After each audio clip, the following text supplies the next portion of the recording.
Y ahora, un mensaje de bendición con el pastor Víctor Manuel Buitrago.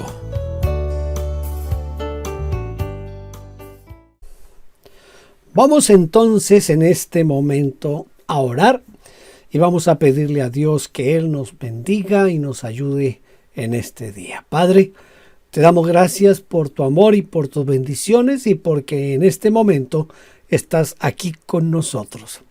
Nos hemos reunido, Señor, solo para adorarte, bendecirte, glorificarte. Y ahora te suplico en el precioso nombre de Jesús que nos ayudes en todo y que tu Espíritu Santo nos hable directamente a nuestro corazón, a nuestra mente, a nuestro espíritu. Edifícanos, te lo ruego en el precioso nombre de Jesús. Aleluya. Muy bien, vamos a empezar leyendo la Escritura, la palabra de Dios, y vamos a leer en la primera carta de Pablo a los Corintios en el capítulo 4.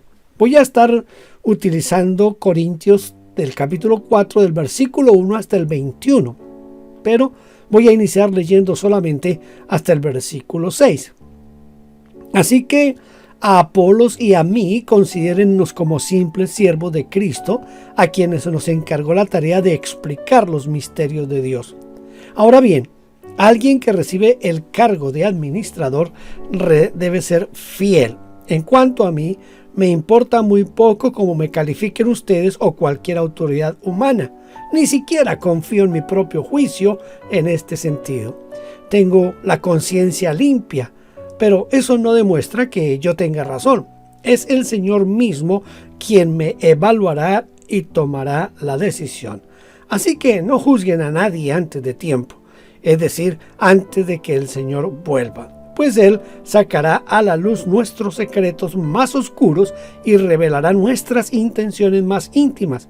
Entonces Dios le dará a cada uno el reconocimiento que le corresponda.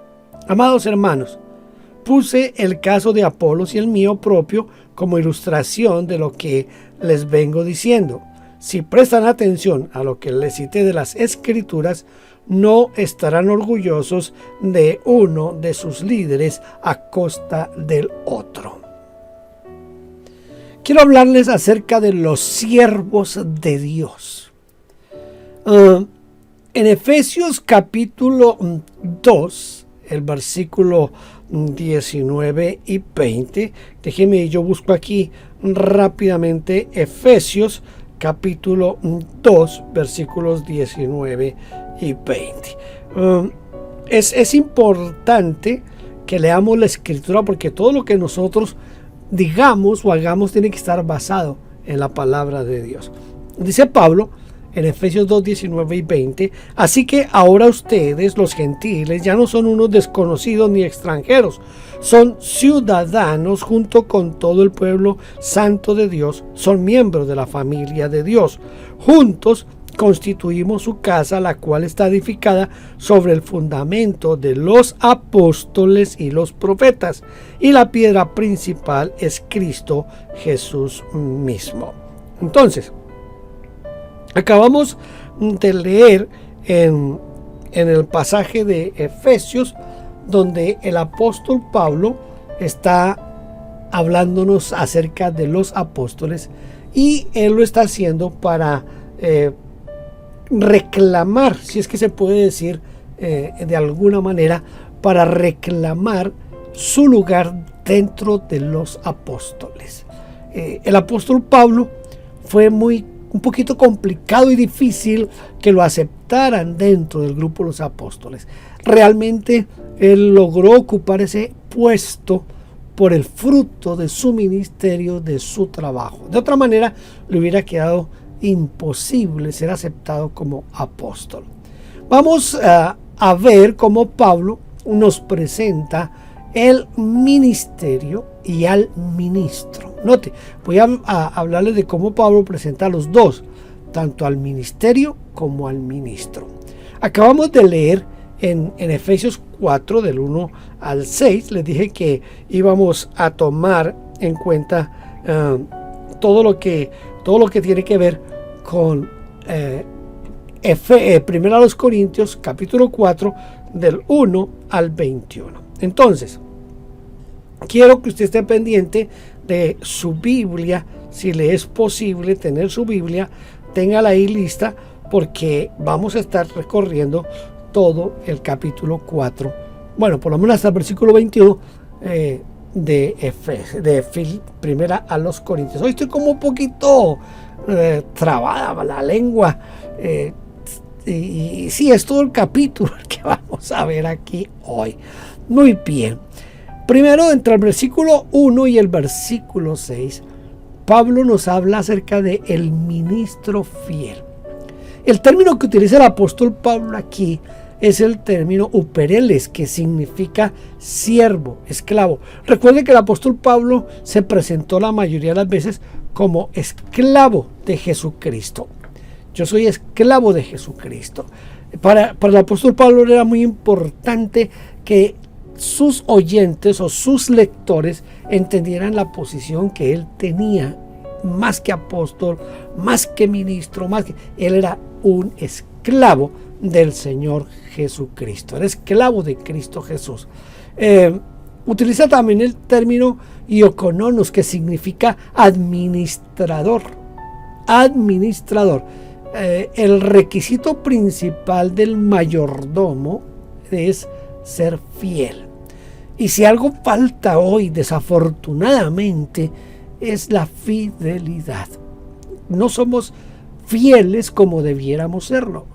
Y si algo usted y yo debemos buscar es la fidelidad.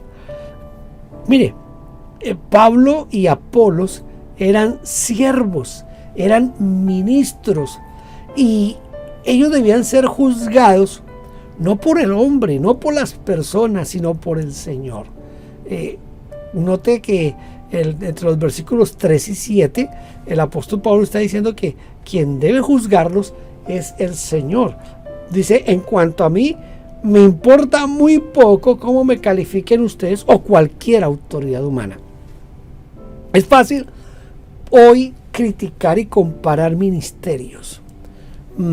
Tenemos esa fea tendencia a pensar que un ministerio o un ministro es mejor que otro. El apóstol Pablo pone aquí como ejemplo, y se lo advierte a los corintios: yo pongo a Apolos y me pongo a mí como ejemplo para que ustedes decidan no volver a comparar ministerios. Si usted lee con detenimiento la epístola a los Corintios, comenzando la misma carta, el apóstol Pablo le reclama a los corintios porque tenían esa tendencia de dividir de acuerdo a los ministerios.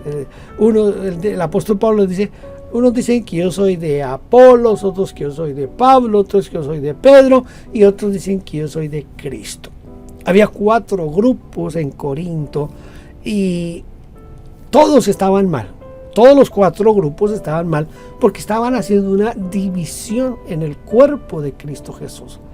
Hoy en día se comparan mucho los ministerios, especialmente si usted mira las redes sociales, encuentra que es muy fácil encontrar quienes critican a este o aquel ministro y lo hacen tratando de exaltar a otro ministro.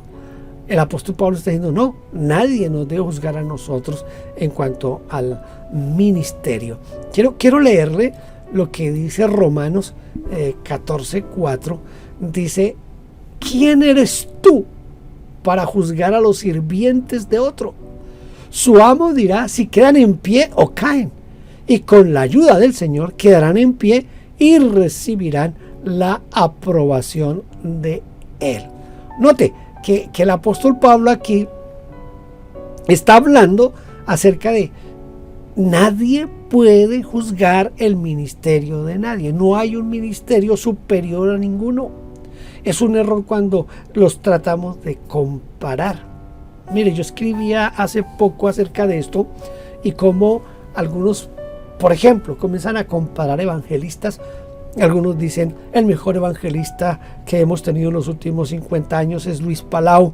Otros dicen que no, que el mejor evangelista es Gigi Ávila. Otros que no, que el mejor evangelista es Eugenio Jiménez, Jorge Rasky.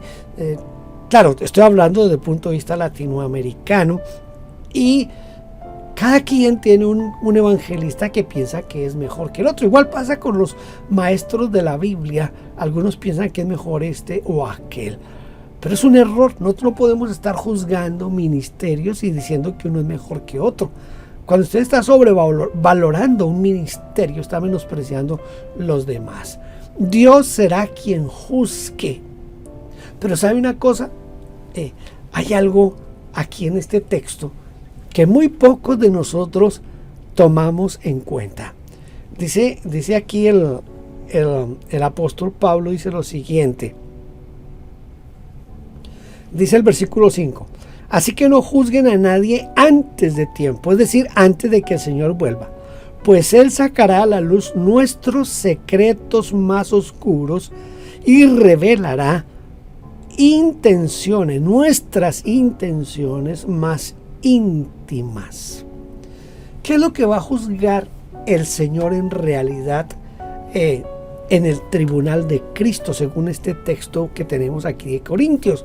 Lo que se va a juzgar en el tribunal de Cristo no es si predicamos, que también predicamos, cuántos se convirtieron, cuántos templos construimos, cuántos institutos bíblicos fundamos, cuántos hospitales logramos hacer. No se va a juzgar eso, no es eso. Lo que se va a juzgar son nuestros motivos. Y sabe que nadie, bueno, casi nadie, porque de pronto sí tiene que haber alguien que piensa en los motivos. El motivo es lo que me mueve a mí a hacer o a dejar de hacer algo, y eso no lo conozco sino yo. Eso no lo conoce sino Dios. Dios y yo, nadie más. En Colombia tenemos un dicho que es caras vemos, corazones no sabemos. Está hablando de eso. Ese dicho lo que está diciendo es: usted puede ver por fuera a una persona, pero usted no sabe lo que realmente está pensando y cuáles son sus verdaderas intenciones. Los motivos en el tribunal de Cristo se van a juzgar nuestros motivos. Y por eso es que vamos a llevarnos grandes sorpresas cuando estemos en el tribunal de Cristo. ¿Quién es el que va a juzgar nuestros motivos? El amo. ¿Quién es el amo? El Señor Jesucristo. Él. Por eso se habla del tribunal de Cristo. Es el tribunal del Señor Jesús. ¿Qué es lo que se va a juzgar en realidad? Un poquito la obra, pero más que la obra son los motivos, las cosas ocultas, las intenciones por las que hicimos lo que hicimos o dejamos de hacer lo que dejamos de hacer. ¿Con qué intención yo prediqué este o aquel mensaje? ¿Con qué intención yo saludo a las mujeres? ¿Con qué intención yo me acerco a los ancianos o a los niños? ¿Con qué intención enseño la palabra de Dios? Esos motivos, esas intenciones no las conoce sino el individuo y Cristo mismo. Entonces, lo que se va a juzgar son nuestras intenciones, nuestros motivos. ¿Cuándo? En el tiempo señalado, es decir, en el griego se utiliza una palabra que es el bimá, el estrado de Cristo, el tribunal de Cristo. Cuando Cristo venga por su iglesia y nos levante, vendrá el tiempo del tribunal de Cristo, y después del tribunal de Cristo vendrán las bodas del Cordero. Pero lo primero es el tribunal de Cristo. Recuerde que la Biblia dice que el juicio comienza por la casa del Señor. Entonces, ¿cómo va a ser ese juicio? ¿Cómo va a ser la manera? El apóstol Pablo nos dice que nuestras obras serán probadas por el fuego. Por el fuego. Y habla de que algunos han construido sobre heno, otros sobre hojarasca, otros sobre madera. Pero cada quien tiene que mirar sobre qué edifica. Si no edificamos con motivos y con intenciones sanas para la gloria de Dios, estamos edificando mal. Estamos sobreedificando mal y la obra de muchos no va a pasar. Dice el apóstol Pablo: si bien el individuo puede ser salvo, sus obras no. Porque ¿cuáles fueron los motivos, las intenciones que nos movieron a estar haciendo lo que estábamos haciendo. ¿Por qué razón? Porque Dios va a destruir las malas obras. Porque Dios quiere recompensar al obrero fiel. El obrero fiel es aquel que desde el interior de su corazón, desde lo profundo de su corazón, decide hacer todo para la gloria de Dios. No se va a preocupar por los números, no se va a preocupar por eso, se va a preocupar por serle fiel a Dios, quien lo llamó. En la Biblia encontramos muchos ejemplos de hombres y mujeres que fueron fieles y que a la vista de los ojos de nuestros críticos hoy serían ministros sin ningún éxito. Por ejemplo, le cito como ejemplo a Jeremías. La mayoría de estudiosos de la Biblia dice que el ministerio de Jeremías fue un ministerio fracasado en cuanto a ganar al pueblo de Dios para Dios. Que parece que el único que se convirtió fue el secretario Baruch, pero que nadie más. Sin embargo, el ministerio de Jeremías es un ministerio impresionante porque es un ministerio de fidelidad a Dios. El otro ejemplo, tomando a alguien del Nuevo Testamento, podemos pensar en Juan el Bautista. No tenía una iglesia, no tenía multitudes que lo siguieran, era más bien perseguido, no andaba en carros lujosos, su comida no era en los restaurantes con la estrella Michelin, su ropa no era de la más fina. Sin embargo, escuche, Juan el Bautista hizo lo que tenía que hacer, guiar a todos hacia Cristo Jesús. Por eso él dijo, yo no soy el Mesías, yo no soy el que ustedes están esperando, yo soy solo una voz que clama en el desierto y el que viene detrás de mí es más poderoso que yo y ni siquiera soy digno de agacharme a atar sus zapatos. Entonces, la fidelidad, Dios quiere fidelidad, por eso el tribunal de Cristo se van a juzgar los motivos, las intenciones del corazón. Del versículo 7 al versículo 13 dice el apóstol Pablo lo siguiente: pues ¿qué derecho tienen a juzgar así? ¿Qué tienen que Dios no les haya dado? Y si todo lo que tienen proviene de Dios, ¿por qué se jactan como si no fuera un regalo? Oiga, ustedes piensan que ya tienen todo lo que necesitan, creen que ya son ricos, hasta han comenzado a reinar sin nosotros en el reino de Dios. Yo desearía que en verdad ya estuvieran reinando, porque entonces nosotros estaríamos reinando con ustedes. Escuchen lo que le voy a decir. Sin quejarse, el apóstol Pablo muestra el sufrimiento de los apóstoles. El apóstol Pablo está mostrando aquí cómo sufren los apóstoles. Vuelvo y le leo el versículo 7 que dice: ¿qué derecho tienen a juzgar así? ¿Qué tienen que Dios no les haya dado? Escuche,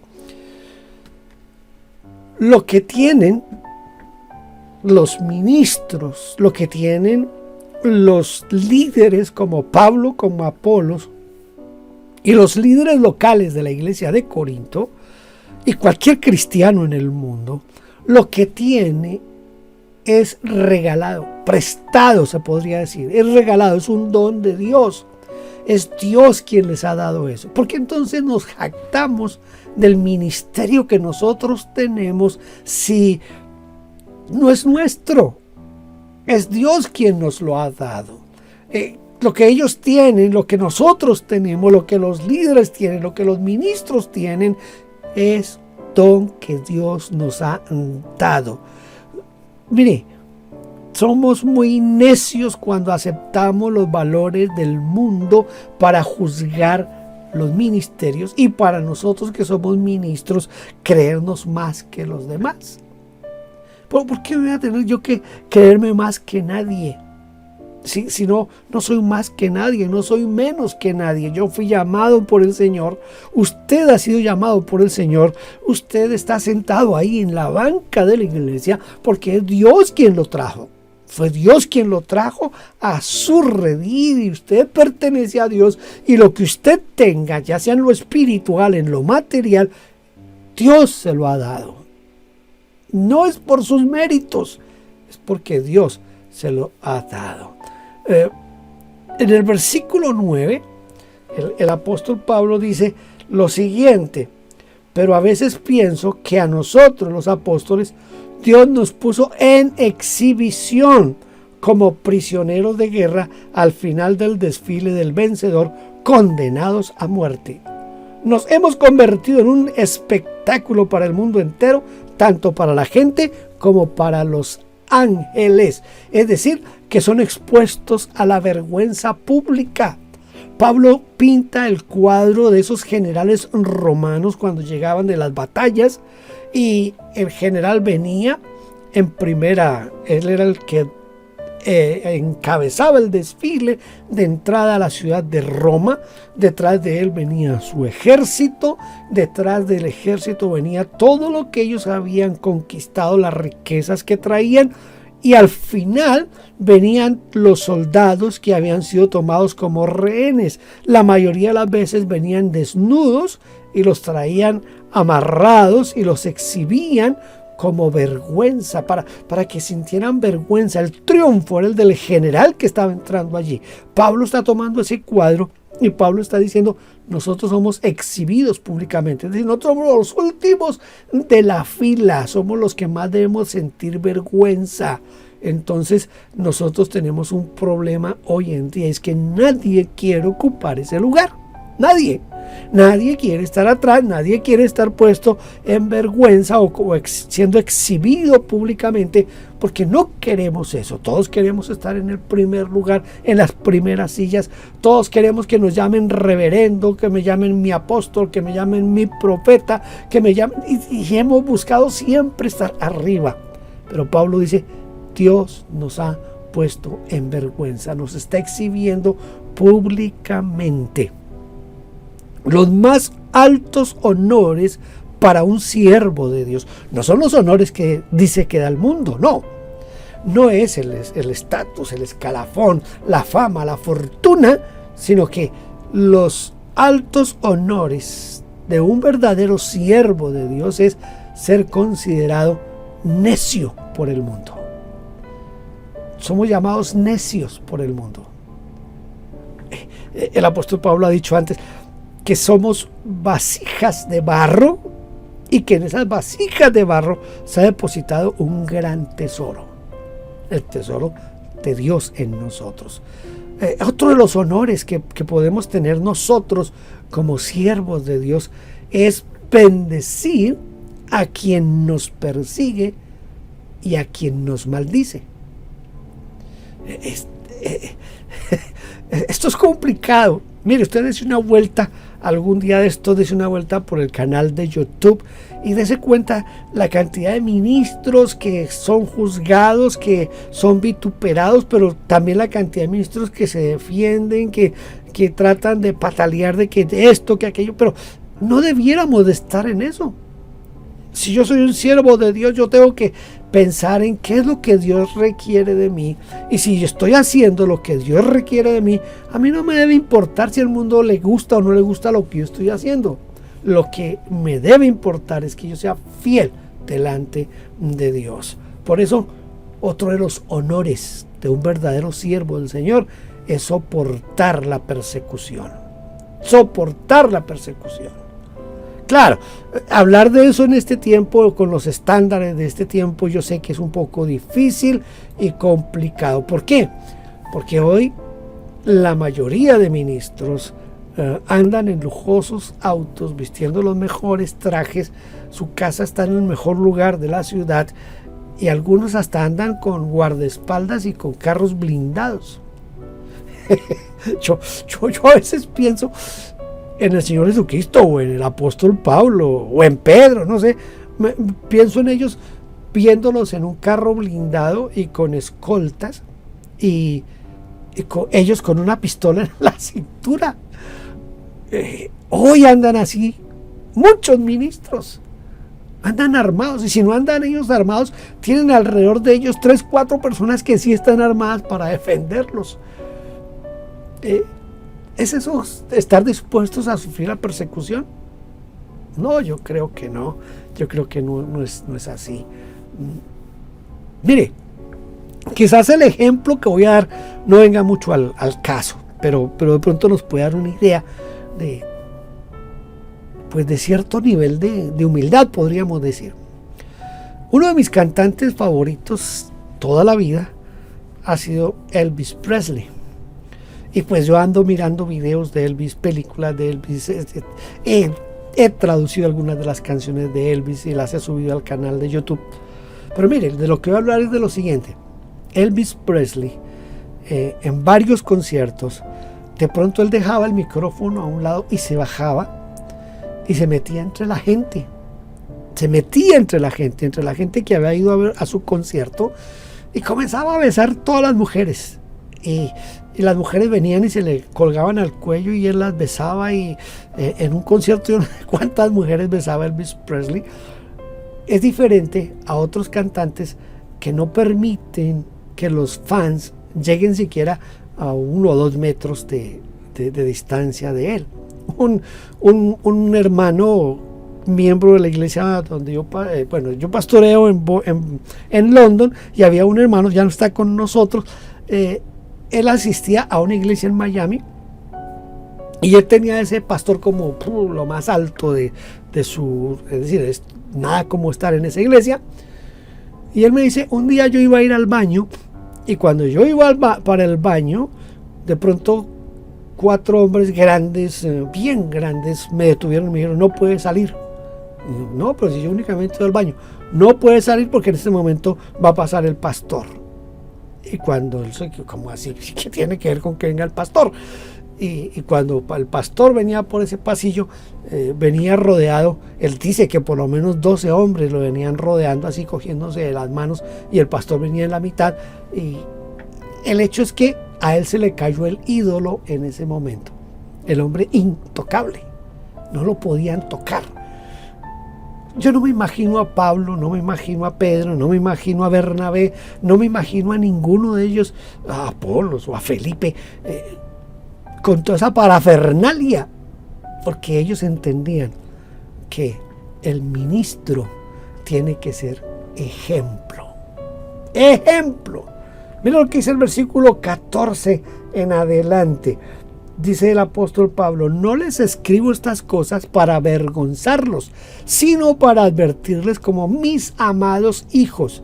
Pues aunque tuvieran 10,000 maestros que les enseñaran acerca de Cristo, tienen solo un Padre espiritual, pues me convertí en su Padre en Cristo Jesús cuando les prediqué la buena noticia. Así que les ruego que me imiten. Que me imiten. Hay un cambio brusco aquí en el lenguaje de Pablo en este momento. En el versículo 14 él les dice, hijos míos, amados.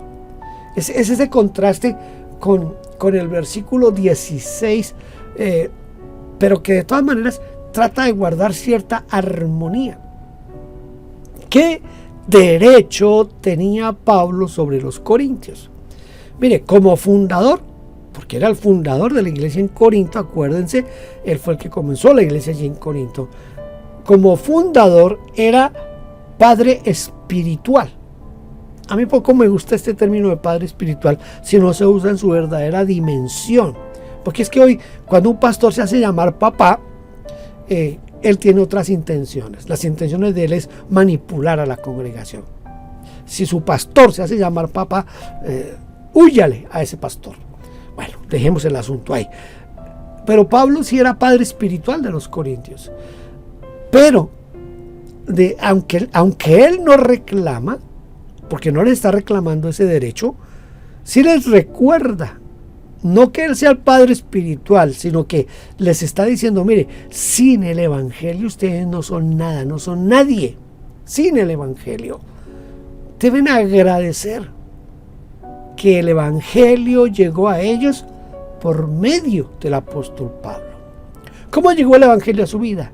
El evangelio llegó a mi vida de la siguiente manera. Mi mami era un poquito dada a la cuestión religiosa, no era de ir a misa cada 8 días ni nada, no, pero tenía ciertos principios religiosos.